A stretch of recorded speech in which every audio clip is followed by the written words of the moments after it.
CIET NCERT द्वारा प्रस्तुत है कक्षा 6 की हिंदी की पाठ्य पुस्तक वसंत में संकलित एक पाठ की ध्वनि प्रस्तुति। पाठ का शीर्षक है पार नजर के।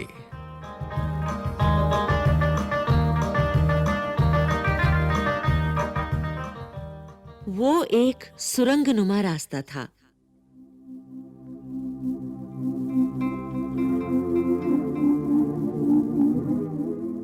आम आदमी के लिए इस रास्ते से होते हुए जाने की मनाही थी,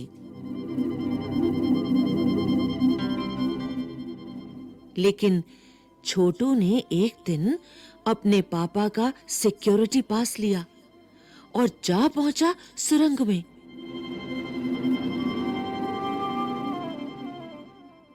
फिर क्या हुआ?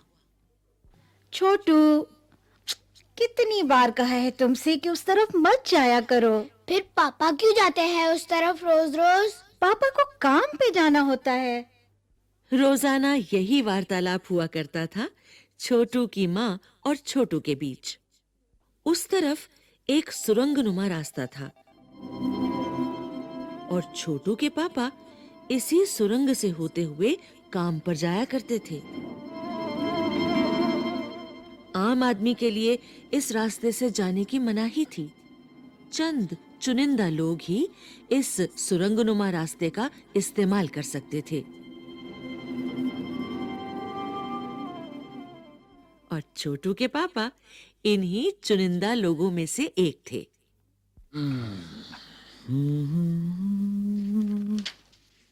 आज छुट्टी थी और छोटू के पापा घर ही पर आराम फरमा रहे थे।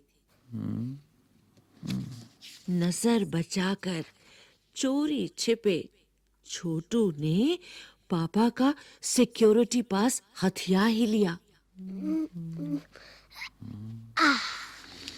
मिल गया।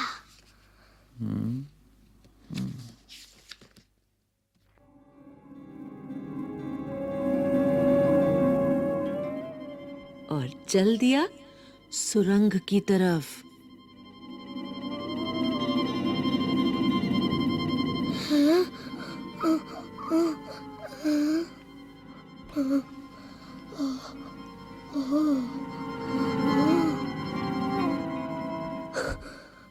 माँ, माँ।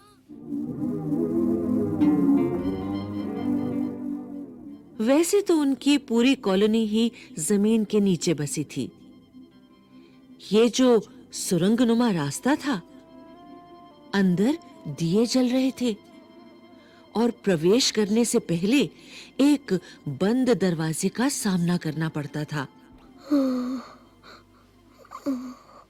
दरवाजे में एक खांचा बना हुआ था। छोटू ने खांचे में कार्ड डाला।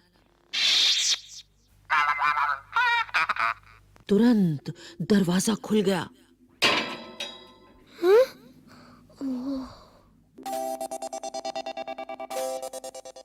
छोटू ने सुरंग में प्रवेश किया।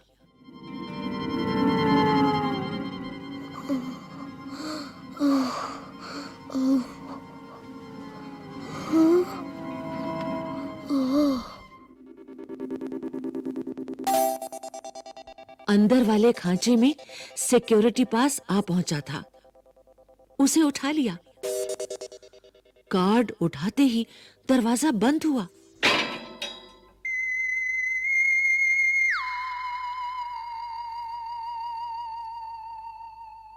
छोटू ने चारों तरफ नजर दौड़ाई।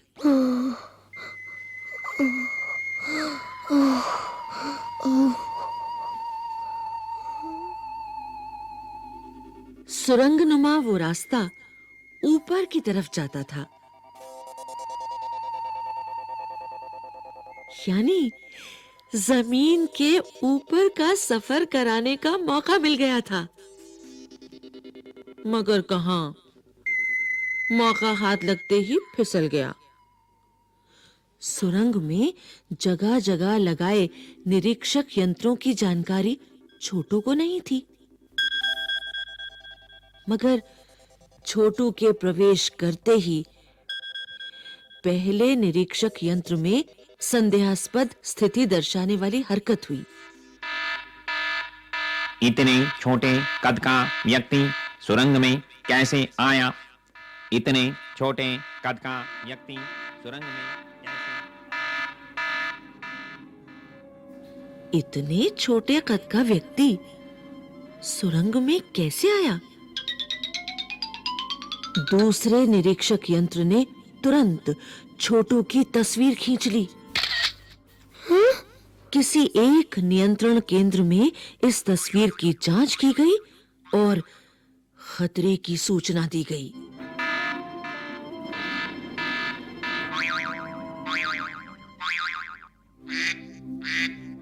इन सारी गतिविधियों से अनजान छोटू आगे बढ़ रहा था।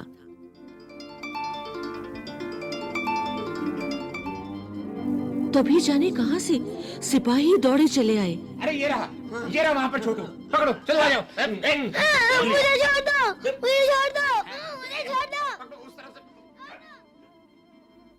छोटू को पकड़कर वापस घर छोड़ाए। ये लीजिए, ये रहा आपका संभालिए। बेटा, घर पर माँ छोटू का इंतजार कर रही थी। बस अब छोटू की खैरियत ना थी।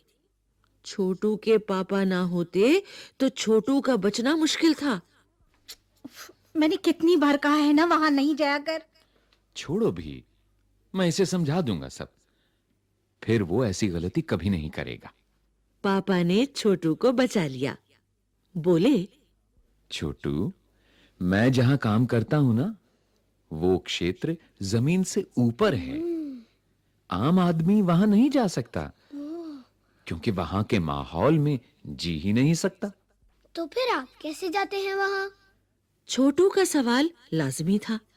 मैं वहां एक खास किस्म का स्पेस सूट पहनकर जाता हूं। इस स्पेस सूट से मुझे ऑक्सीजन मिलता है, जिससे मैं सांस ले सकता हूं। इसी स्पेस सूट की वजह से बाहर की ठंड से मैं अपने आप को बचा सकता हूं। अच्छा। हाँ, खास किस्म के जूतों की वजह से जमीन के ऊपर मेरा चलना मुमकिन होता है। जमीन के ऊपर चलने फिरने के लिए हमें एक विशेष प्रकार का प्रशिक्षण दिया जाता है। छोटू सुन रहा था। पापा आगे बताने लगे। एक समय था जब अपने मंगल ग्रह पर सभी लोग जमीन के ऊपर ही रहते थे, बगैर किसी तरह के यंत्रों की मदद के, बगैर किसी खास किस्म की पोशाक के। हमारे पुरखे जमीन के ऊपर रहा करते थे।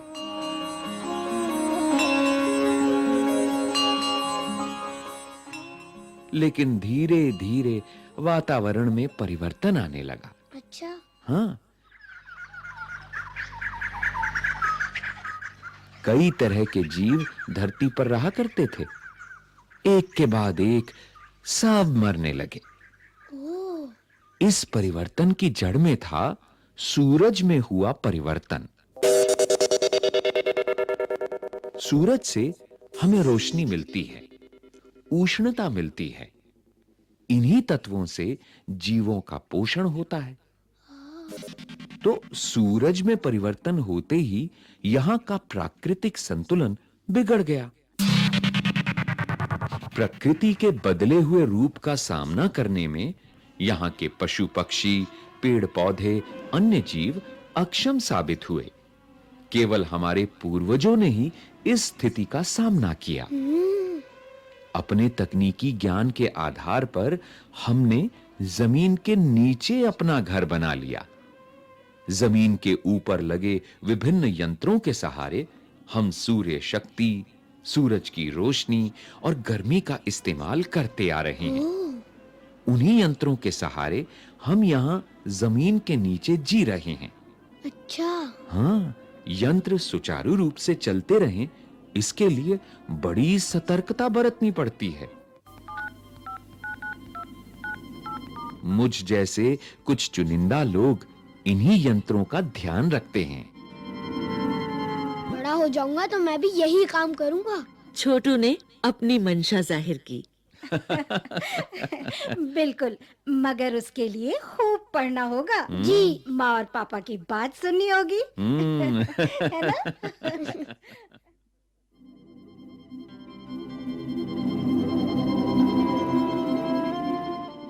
दूसरे दिन छोटू के पापा काम पर चले गए।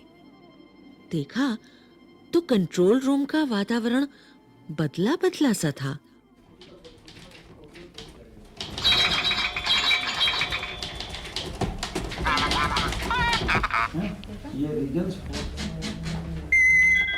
शिफ्ट खत्म कर घर जा रहे स्टाफ के प्रमुख ने टीवी स्क्रीन की तरफ इशारा किया।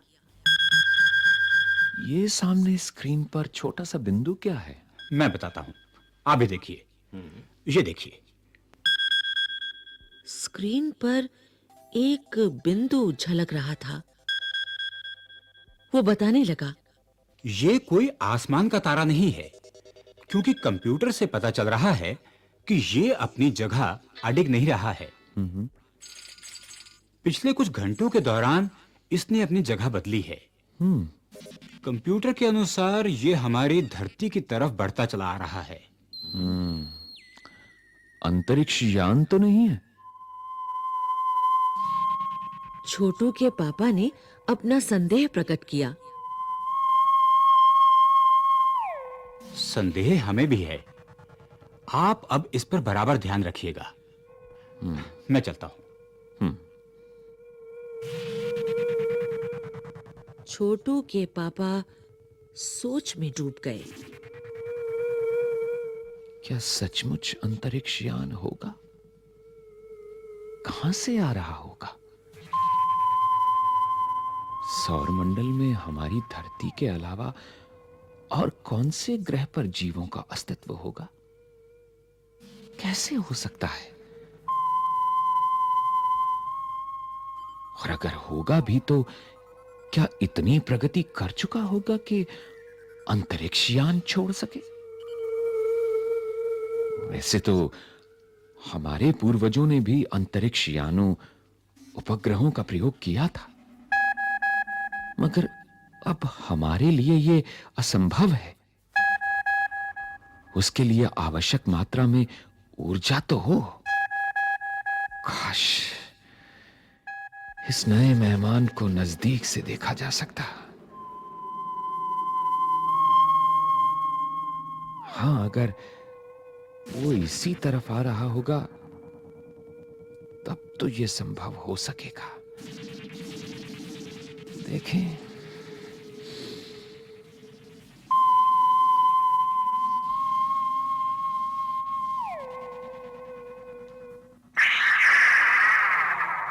हाँ? अब अंतरिक्ष यान से एक यांत्रिक हाथ बाहर निकला।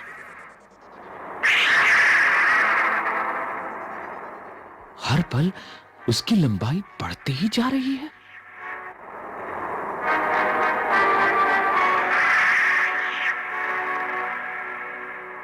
छोटू के पापा ने अवलोकन जारी रखा।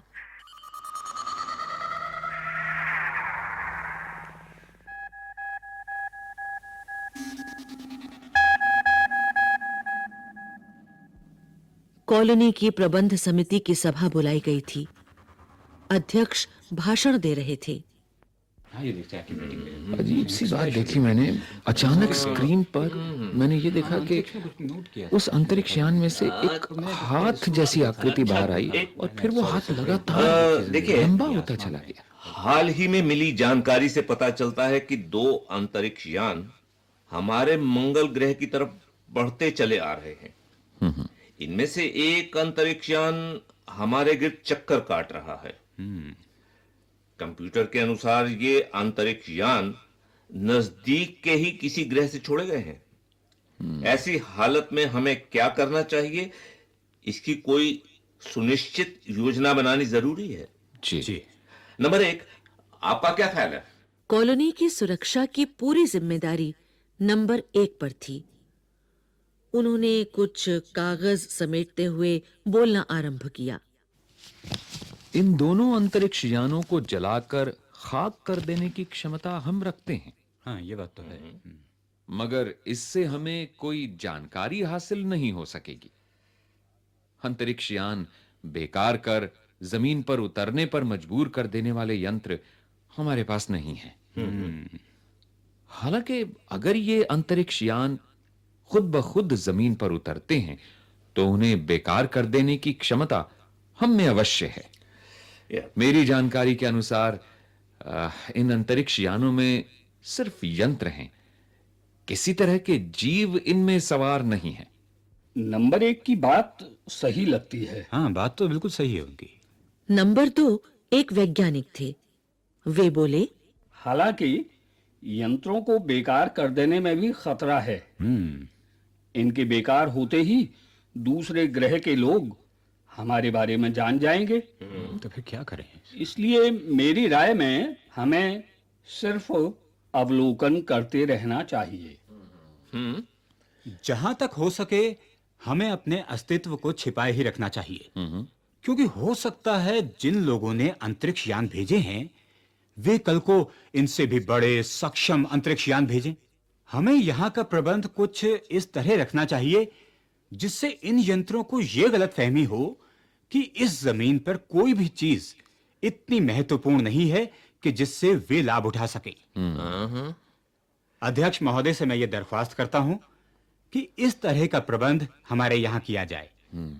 नंबर 3 सामाजिक व्यवस्था का काम देखते थे। उनकी बात के जवाब में अध्यक्ष कुछ बोलने जा ही रहे थे कि फोन की घंटी बजी। एक मिनट।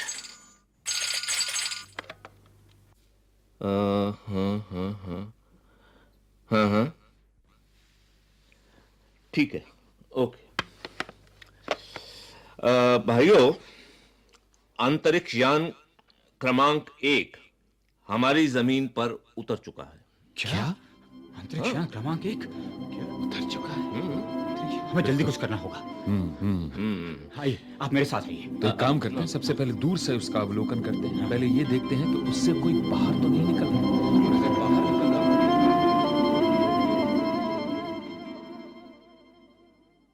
वो दिन छोटू के लिए बड़ा ही महत्वपूर्ण दिन था। पापा उसे कंट्रोल रूम ले गए थे। आइए देखिए, यहाँ कंप्यूटर स्क्रीन पे देखिए। इसका कुछ हमें करना होगा। काफी अजीब सी आकृति है। ढूंढना पड़ेगा। एक हाथ सा लगता है। क्या हम इसकी दूरी को नाप सकते हैं? नंबर 3 कितनी दूर हो सकता है ये हमसे? ओके। यहां से अंतरिक्ष यान क्रमांक 1 साफ नजर आ रहा था। यहाँ स्क्रीन कंप्यूटर का नाम। कैसा अजीब लग रहा है यहाँ। इसके अंदर क्या होगा पापा? अभी नहीं बताया जा सकता। दूर से ही उसका निरीक्षण जारी है। उस पर बराबर हमारा ध्यान है और उसके हर अंग पर हमारा नियंत्रण है। वक्त आने पर ही हम अगला कदम उठाएंगे। छोटू के पापा ने बताया। उन्होंने छोटू को एक कंसोल दिखाया। देखो छोटू, तुम यहाँ पे हो, इनमें से किसी बटन को छेड़ना मत। अच्छा? और खास तौर पे इस लाल वाले बटन को तो बिल्कुल भी मत छेड़ना। तुम एक काम करो, अब अंतरिक्ष यान से एक यांत्रिक हाथ बाहर निकला। हर पल उसकी लंबाई बढ़ती ही जा रही थी। वो शायद जमीन तक पहुंचकर मिट्टी उकेर लेना चाहता था। सारे मॉनिटर्स को ऑन कर दिया जाए और सभी कैमरास को उसी पे फोकस किया जाए। मैं हर एंगल से उसकी मूवमेंट को देखना चाहता हूं। और याद रहे, एक एक मूवमेंट को रिकॉर्ड करना बहुत जरूरी है।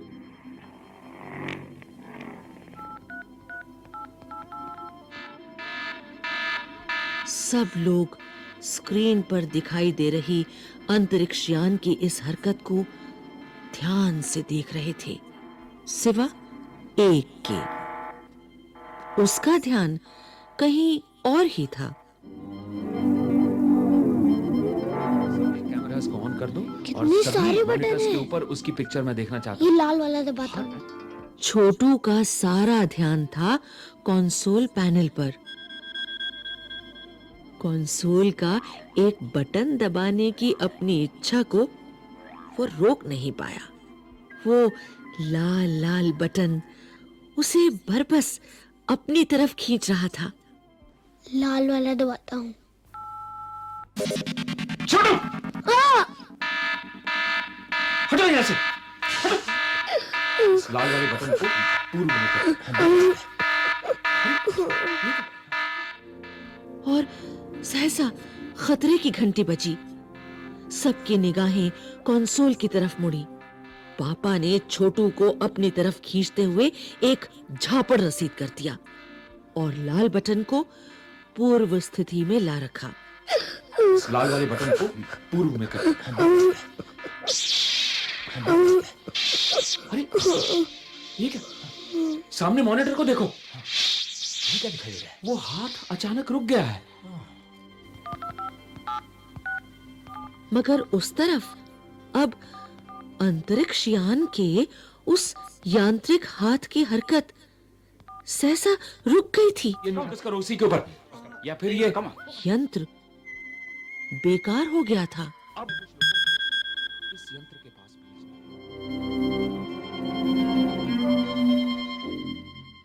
उधर पृथ्वी पर national aeronautics and space administration NASA द्वारा प्रस्तुत वक्तव्य ने सबका ध्यान अपनी तरफ आकर्षित कर लिया। मंगल की धरती पर उतरा हुआ अंतरिक्ष यान वाइकिंग अपना निर्धारित कार्य कर रहा है। हालांकि किसी अज्ञात कारणवश अंतरिक्ष यान का यांत्रिक हाथ बेकार हो गया है। नासा के तकनीशियन इस बारे में जांच कर रहे हैं तथा इस यांत्रिक हाथ को दुरुस्त करने के प्रयास भी जारी हैं।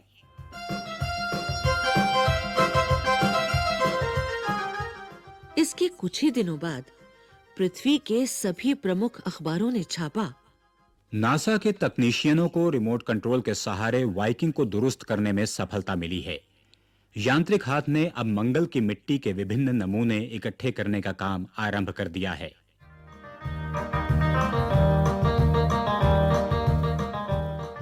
पृथ्वी के वैज्ञानिक मंगल की इस मिट्टी का अध्ययन करने के लिए बड़े उत्सुक थे। उन्हें उम्मीद थी कि इस मिट्टी के अध्ययन से इस बात का पता लगाया जा सकेगा कि क्या मंगल ग्रह पर भी पृथ्वी की ही तरह जीव सृष्टि का अस्तित्व है। ये प्रश्न आज भी एक रहस्य है।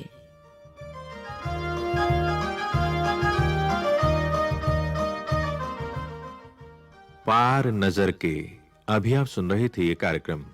विषय संयोजन संजय कुमार सुमन, निर्माण संचालन प्रभुदयाल खट्टर, आलेख जयंत विष्णु नार्लिकर, अनुवाद रेखा देशपांडे, कलाकार सुचित्रा गुप्ता, बाबला कोचर, राजेश आहूजा, शांति एस कालरा, रेखा पाठक और बाल कलाकार तारक, तकनीकी नियंत्रण सतीश लाड़े, ध्वनियांकन अमिता भट्टी, निर्माण सहयोग दाऊदयाल चतुर्वेदी तथा निर्माण ध्वनि संपादन एवं प्रस्तुति वंदना अरिमर्दन।